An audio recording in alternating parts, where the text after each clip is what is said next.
আসসালামু আলাইকুম এভরিওয়ান। আজকে দেখাবো মাছ দিয়ে লাল শাক।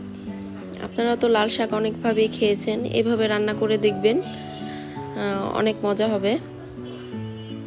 আমি এখানে ট্যাংরা মাছ দিয়ে লাল শাক রান্না করছি, আর এখানে গুঁড়া মাছের চচ্চড়ি করছি। এটা আমার অনেক পছন্দ একটা খাবার।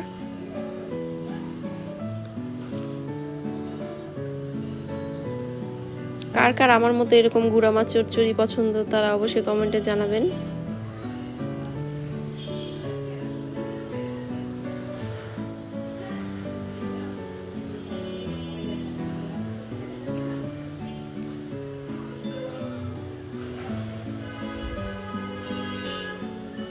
আজ সকাল সকাল রান্না বান্না শুরু করে দিলাম।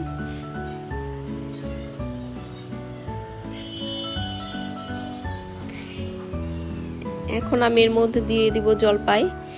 এই টক শাক, জলপাই দিয়ে মাছ দিয়ে এরকম একটা টক লাল শাক রান্না আমার খুবই পছন্দ। আপনারা অবশ্যই বাসায় ট্রাই করবেন।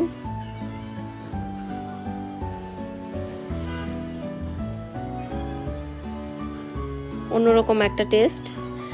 একবার এটা এভাবে রান্না করে খেলে আপনাদের আরও ওইভাবে ভাজি খেতে ইচ্ছে হবে না। তো এখানে রান্না করছি বেগুন, আলু, ইলিশ মাছ দিয়ে।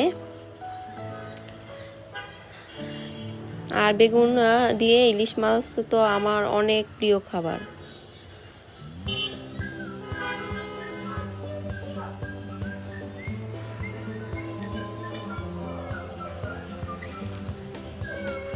এই তো বাসার দরজাটা যদি একটু খোলা পায় তাহলে এই শুরু হয়ে যায় ওদের লাফালাফি।